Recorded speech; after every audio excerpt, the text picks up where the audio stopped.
El tema de hoy es vector tangente normal y binormal. Son tres vectores que van acompañando a un punto tangencial que va o que recorre una función vectorial. Esto que vemos aquí en negro es una espiral, le llaman hélice o espiral. Esta función es una función de funciones, en este caso con componentes en el eje X, en el eje Y y en el eje Z. En esta ocasión le vamos a llamar R de t, este tipo de función.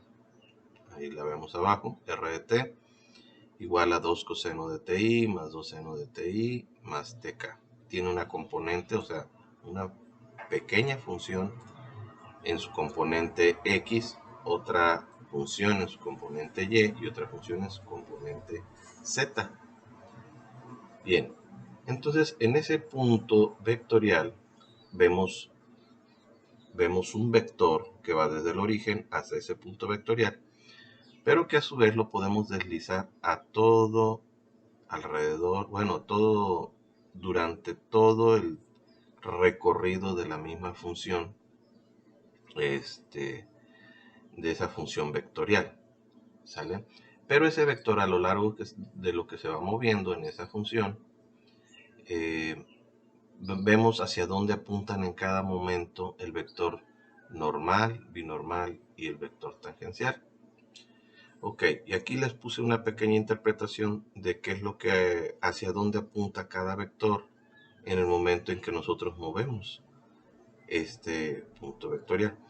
Dice que el vector tangente apunta siempre hacia la dirección en que se mueve el vector, en este caso que representa el parámetro t, se refiere a este punto, ¿sí? Siempre va hacia la dirección donde va el punto t.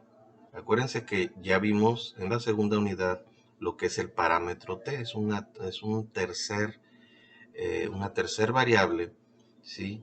Que tiene que ver con la X y con la Y, en este caso con la Z también, ¿sí? Para cada punto que vemos en esta espiral, ¿sí? En cada punto tenemos un parámetro t, ¿sí? Y todo este recorrido que hace nos mostrará las diferentes posiciones de su vector tangente normal y binormal. Ok. El normal siempre va a apuntar hacia la curvatura, es decir, hacia adentro de la curva. Y el vector binormal siempre va a apuntar hacia donde crece nuestra curva o nuestra función vectorial, es decir, siempre hacia arriba. Bien, bueno, esto sería la interpretación geométrica de nuestros tres vectores en la función vectorial. Ahora, vamos en esta ocasión a resolver esos tres vectores, pero de manera analítica, es decir, matemáticamente. Tenemos sus tres fórmulas. Para encontrar el vector tangente, necesitamos derivar la función tangencial entre su magnitud. Y con eso obtenemos un nuevo vector al que vamos a llamar vector tangente. En el caso del vector normal, que también se necesita, ¿sí? Es una vez que yo tenga el vector tangencial, le aplico su derivada sobre su magnitud, o sea, sobre la magnitud de su derivada. Y por último, para encontrar el vector binormal, necesito hacer un producto cruz entre las anteriores dos vectores, para poder saber el resultado del binormal, que va a ser un vector que se encuentra a 90 grados de los otros dos vectores, es decir, es ortogonal, así se le llama, a la forma en que aparecen. Para obtener el vector tangente solo requerimos la derivada de la función vectorial original, que es esta, r de t, ya la mencionamos hace un momento. Necesitamos obtener su r' de t. Bien, entonces si tenemos 2 coseno de ti más 2 seno de tj más tk, esta función vectorial la vamos a ir derivando por cada módulo en donde se encuentre la i, donde se encuentre la j y donde se encuentre la k. ¿Sí? Es por cada componente. Entonces, la derivada del coseno es menos seno, es lo único que se derivaría aquí, lo demás se conserva. Entonces sería menos 2 seno de ti. Más la derivada del seno es el coseno, entonces es lo único que cambiaría en su derivada. 2 coseno de tj.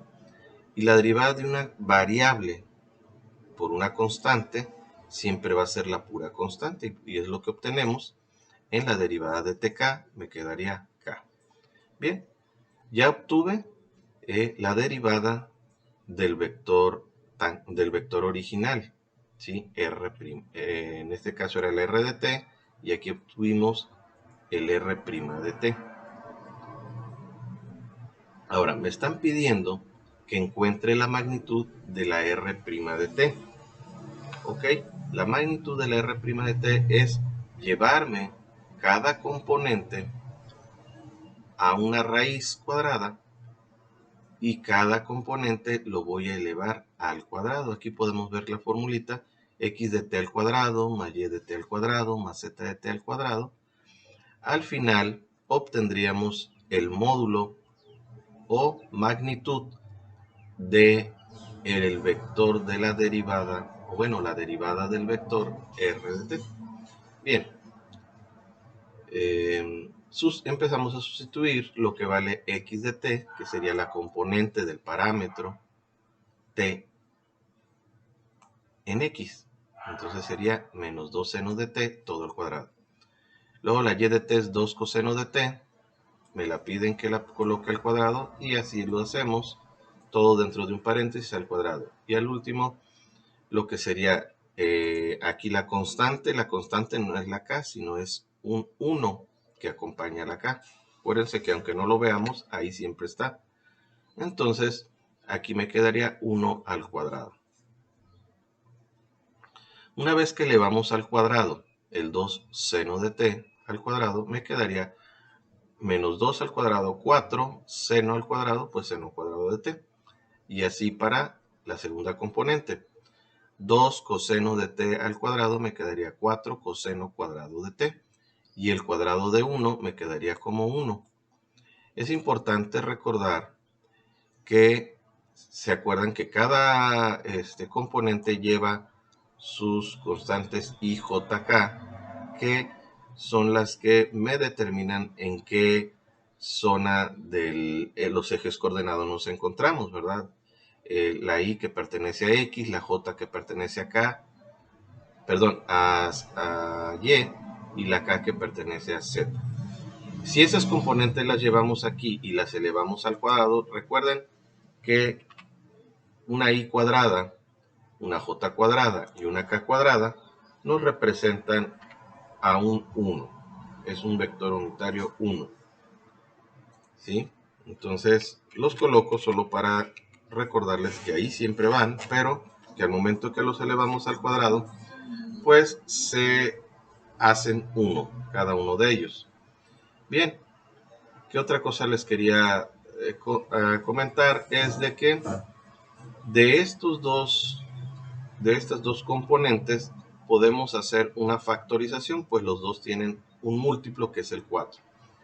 Saco el 4 fuera del paréntesis y dentro de los paréntesis me va a quedar seno cuadrado de t más coseno cuadrado de t. Esto es importante porque nos va a hacer recordar que existen unas propiedades que se llaman identidades trigonométricas. Estas identidades, en el caso de esta en particular, le llamamos pitagórica, porque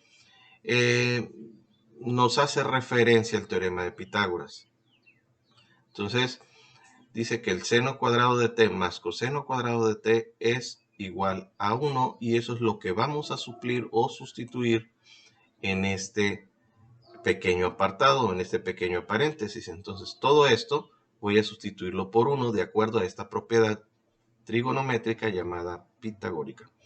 Bien, entonces vuelvo a pasar esta raíz acá abajo y queda que la magnitud de la r' de t es la raíz de 4 por todo esto suplido, todo esto suplido sustituido por 1 y más este 1 que traigo acá. En conclusión, 4 por 1 más 1 me va a dar 5. 4 por 1, 4 más 1, 5. Por lo tanto, ¿qué obtengo? De la magnitud de la derivada del vector r de t, obtengo raíz de 5.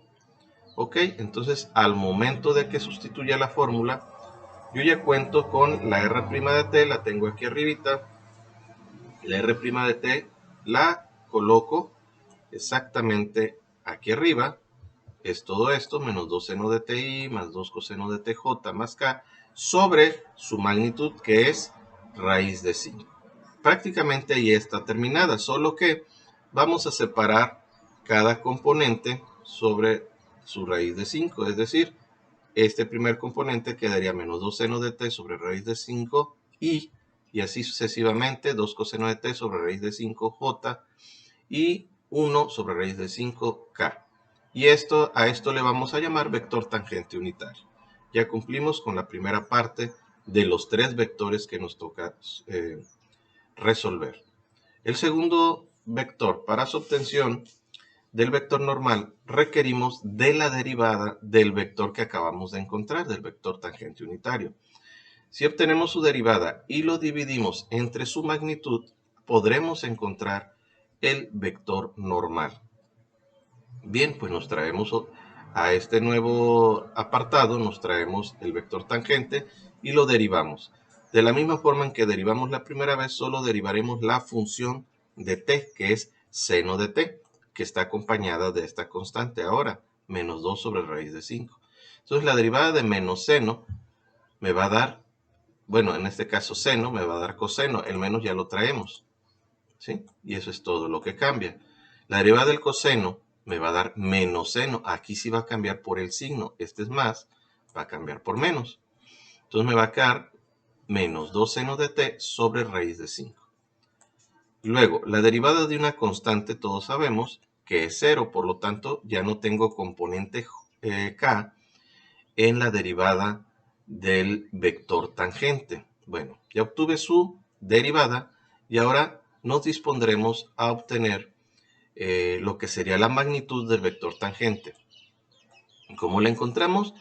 Pues aplicándole la raíz y elevando al cuadrado cada una de sus componentes, tanto i como j. Recuerden que aquí adentro tenemos una i y j que se van a convertir en cuadradas y al momento de que se conviertan en cuadradas, pues se van a hacer unidades cada una de ellas y ya no interfieren en las operaciones. Es decir, que la magnitud no tiene dirección, o sea, la magnitud del vector no tiene que tener una componente, ¿verdad? Es solamente una cantidad que nos va a dar.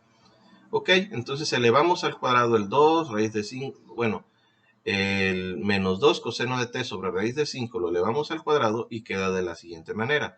4 coseno cuadrado de t sobre 5. Acuérdense que al aplicarle raíz a 5, raíz cuadrada, y elevarlo al cuadrado, se cancela la raíz con el cuadrado, por lo que solo me quedó este 5. Y de la misma forma, menos 2 seno de t sobre raíz de 5, elevar al cuadrado, me quedaría más 4 seno cuadrado de t sobre 5. Bueno, una vez obteniendo esto, vemos que hay cantidades similares, ¿sí? Les podemos llamar múltiplos en cada uno de los dos términos de t. Entonces volvemos a aplicarle una factorización por factor común. Me quedaría 4 quintos, paréntesis, coseno cuadrado de t más seno cuadrado de t. Y este coseno cuadrado de t más seno cuadrado de t es la unidad. Recuérdense porque le aplicamos la identidad pitagórica y esto equivale a 1. Por lo tanto, la magnitud de la derivada del vector tangencial me va a quedar raíz de 4 quintos. Más simplificado es aplicarle la raíz al 4, me quedaría 2 sobre raíz de 5. Este es el resultado de la magnitud del vector de la derivada del vector tangencial. Bien, ahora, por último, ¿cómo vamos a armar el vector normal? Es dividir la derivada del vector tangencial, que son estas dos cantidades, estos dos términos, con sus componentes en I y en J, sobre la raíz, sobre la magnitud del vector. La fórmula la tenemos precisamente acá arriba, la vuelvo a recordar. Una de las primeras, aquí está, es la magnitud del vector tangencial, la derivada sobre su magnitud. Bien, entonces ya una vez que colocamos aquí las cantidades que nos están solicitando, vamos a despejar, ¿sí? O vamos a unificar cada componente con con la magnitud del vector, de la derivada del vector tangencial. Y me quedaría de la siguiente forma. ¿Se dan cuenta? El menos 2 coseno de t sobre raíz de 5, que es la componente en i, va a ir también sobre su 2 raíz de 5. Y el menos 2 seno de t raíz de 5 va a ir sobre también la magnitud del vector tangencial, que es 2 sobre raíz de 5. A estos dos casos les vamos a aplicar una operación de fracciones llamada división de fracciones. ¿Se acuerdan? Algunos la conocen como la ley del sándwich. Es producto de extremos entre producto de medios. Entonces multiplicamos los extremos, en este caso menos 2 coseno de t, vamos a ponerla, menos 2 coseno de t, que es esta, la vamos a multiplicar por raíz de 5, estas dos. Y aquí lo tenemos, menos 2 coseno de t por raíz de 5. Y luego vamos a multiplicar sus términos centrales, que son raíz de 5 por 2 o 2 por raíz de 5, y obtendríamos esto. Ahora, una vez que ya hicimos estas operaciones, podemos darnos cuenta que este 2 divide este 2 y este raíz de 5 divide a esta raíz de 5. Y en el caso de la componente en j, hacemos lo mismo. 2 seno de t sobre raíz de 5 me queda así, 2 seno de t sobre raíz de 5.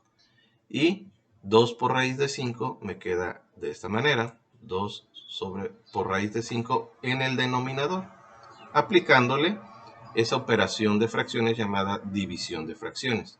Entonces, también nos damos cuenta que este 2 divide este 2 y este raíz de 5 a esta raíz de 5, por lo que el resultado del vector normal unitario sería solamente menos coseno de t y menos seno de t j. Este es nuestro vector normal. Bien, ya obtuvimos dos de los vectores que teníamos que obtener y el tercero va a estar formado por el producto cruz de los dos anteriores. Para la obtención del vector binormal requerimos el vector tangente unitario, producto cruz con el vector normal. ¿Sale? En este producto cruz tenemos que tener presentes los resultados de los dos vectores encontrados, el tangencial y el normal. Bueno, vamos a realizar el producto cruz, como lo aprendimos en la primera unidad. Bueno, recuerden que se trata de una matriz de 3×3. En esta matriz de 3×3, en la primera fila, ponemos las puras constantes, que son I, J, K, que nos representan al eje X, Y y Z. En la segunda fila vamos a poner, de acuerdo a cómo van apareciendo, el vector tangente. Y me dice que en la componente en I tenemos menos 2 seno de t sobre raíz de 5. Lo pasamos tal cual. Y también nos traemos la componente en J en la parte central. Y la componente K, que es nada más 1 sobre raíz de 5, en la siguiente posición de la fila. Bueno, y por último, en la tercera fila vamos a acomodar el vector normal. Y nada más, si se dan cuenta, tiene dos componentes. Colocamos el menos coseno de t en la posición de x, que es la y, menos coseno de t, y la menos seno de t en la posición de j. En la posición de K solo pondremos 0 porque no tenemos componente en K. Y nos ponemos a realizar lo que sería el producto cruz. En este caso, bloqueamos lo que sería la primera fila de I para poder hacer un producto cruz entre las otras dos columnas, ¿sí? Entonces hacemos lo siguiente. Primero se multiplican de izquierda a derecha y con un sentido positivo nos quedaría 2 coseno de t sobre raíz de 5 por 0. En este primer caso me va a quedar 0 en el primer resultado. Luego menos por fórmula. Menos seno de t por 1 sobre raíz de 5 me va a quedar seno de t sobre raíz de 5. Pero acuérdense que este menos por el menos de la fórmula me queda positivo. Entonces esta va a ser lo único que obtuve de del producto cruz para la componente I. Ya está resuelto. Ahora, para la componente J, bloqueamos la columna J y hacemos un producto cruz entre I y K. Bien. Al momento de hacer este producto cruz, vemos de izquierda a derecha se hace una multiplicación y también nos damos cuenta que al multiplicar por 0 nos va a dar 0 en esta multiplicación. Luego la multiplicación inversa lleva un menos por fórmula por el menos que queda aquí. Entonces me quedaría positivo coseno de t por 1 sobre raíz de 5. En este caso quedaría coseno de t sobre raíz de 5 j. Ese también ya es resultado para mi nuevo vector resultante del producto cruz del vector tangente y vector normal. Por último, bloqueo la componente, la columna donde viene la componente K y nos preparamos a hacer un producto cruz entre la componente de izquierda a derecha, entre la componente I sobre o por la componente en J que tenemos acá abajo. Y si se dan cuenta, menos por menos me va a dar más en este primer caso. Seno de t por seno de t me daría seno cuadrado de t. Y raíz de 5 por 1 en el denominador. Aquí recuerden que aunque no se vea, está dividiendo un 1. Entonces me quedaría solamente la raíz de 5 en el denominador. Y ya obtuvimos la primera parte de mi componente en K. Luego, por fórmula, aquí en esta parte hay un menos. Vamos a ponerlo. Luego, por el menos, que se dan cuenta que trae aquí el coseno, esto se convierte en más. Y posteriormente, digo 2, aquí queda el 2, por coseno de t, por coseno de t, coseno cuadrado de t, aquí está, sobre raíz de 5. Y bien, estas dos componentes, o bueno, no, son términos, porque le pertenecen a la componente K.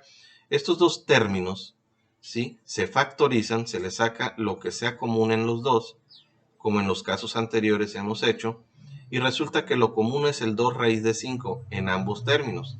Hago una factorización por factor común y me doy cuenta que lo que queda dentro del paréntesis vuelve a ser la identidad trigonométrica seno cuadrado de t más coseno cuadrado de t, que equivale a un 1. Por lo tanto, hago el cambio de esa suma de funciones trigonométricas por un 1 y como último resultado ya solamente nos quedará el 2